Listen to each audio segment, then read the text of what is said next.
मोहम्मद अशफाक आलम। अभी हम नगर निगम deputy mayor साहब के पास पहुंचे हैं और तरमीमी बिल के बारे में देश में चल रहा है। आज जंतर मंतर पे हमारे मुस्लिम कम्युनिटी का एक धरना भी चल रहा है। उसके बारे में हम जानना चाहेंगे कि हमारे डिप्टी मेयर साहब क्या कहना चाहते हैं कि तरमीमी बिल क्या है और तरमीमी बिल सरकार क्यों लाना चाहती है।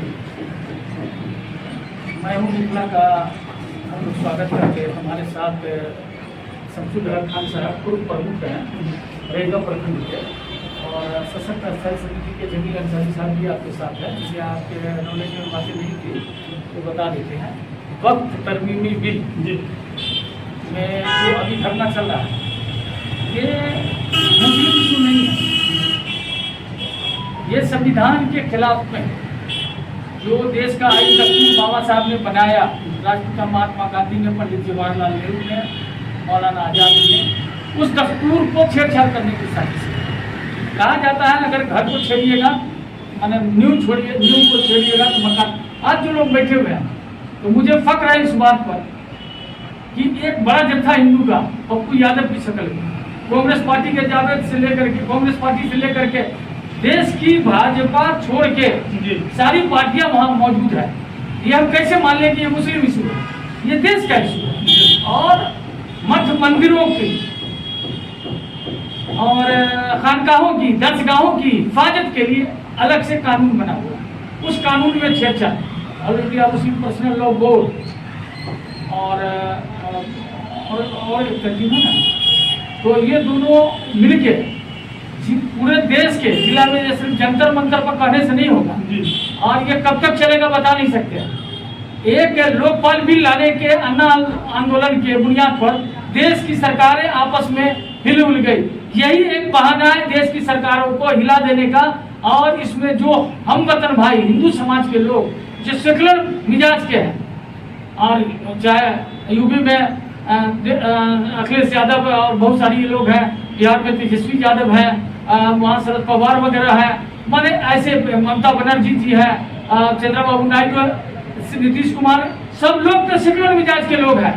और इस तरह से अगर धार्मिक बुनियाद पर छेड़छाड़ होगा, किसी मंदिर को 1000 बीघा जमीन है, कोई ऐसा कानून कोई लाएगा तो विरोध में आएगा मामला। तो ऐसे हिसाब से हमको लगता है ये केवल एक विभाजन की राजनीति का एक माहौल को क्रिएट करने की राजनीति का। सरकार दिशा से भटक चुकी है। ये रोजगार पे नहीं बोलती, महंगाई पे नहीं बोलती, किसान की समस्या पे नहीं बोलती, ये अनाप शनाप बोलती रहती है। हम तो कहेंगे जो मुस्लिम पर्सनल लॉ के लोग हैं हर जिला में अपना नुमाइंदा तय करें और हर जिला में अनवरत धरना जारी रहेगा और पीसफुल जारी रहेगा। संवैधानिक ढंग से जो हमारा कानून कहता है उसके तहत हम लोग वहाँ धरना देते रहेंगे। और जब तक सरकार इस बिल को वापस नहीं ले लेती तब तक एहतजाज जारी रहेगा। मधुबनी से अमानुल्लाह खान एक छोटा सा भी पैगाम आपको मैं हूँ मिथिला तक न्यूज के माध्यम से दे रहा है। आगे हम देंगे। हम चाहेंगे कि पूर्व प्रमुख भी अपने भाव को रखें और जिला ये नगर के सशक्त के मेंबर जमील अंसारी साहब भी अपने भाव को रखें। जी, आप क्या कहना चाह रहे हैं? देखिए, अभी हमारे डिप्टी मेयर साहब जो ने कहा सही कहा है कि अभी जो मामला है ये किसी कौम का मामला नहीं है, सिर्फ एक मुसलमान का मामला नहीं। ये मामला है आपको संविधान बचाने का। संविधान जब हमको अधिकार देता है तो वो अधिकार तो मिलना चाहिए, चाहे हम हिंदू हो, मुस्लिम हो, कोई भी हो, चाहे वो मंदिर का मामला हो, चाहे मस्जिद का मामला। ये मामला तो संविधान से प्रेरित है और संविधान बचाने के लिए ही जंतर मंतर पर हमारे लोग अभी एहतजाज कर रहे हैं। और हम समझते हैं कि ये एहतजाज पूरे हिंदुस्तान में बड़े पैमाने पर होगा। आने वाला वक्त इसका बताएगा। मैं और बहुत सारे लोग सब हैं उनसे भी लिया जाए। और मैं इतना ही कहना चाहूँगा कि ये सही एहतजाज है, विरोध होना चाहिए। अगर संविधान ही नहीं रहेगा तो ये देश कैसे बचेगा। और ये वक्त तरमीमी बिल वापस ले। और हम लोग छोटी गलियों से अभी आवाज़ लगा रहे हैं। छोटी सी आवाज़ माने एक सैलाब के रूप में बदल जाएगी। ये सरकार याद रखे इस बात को।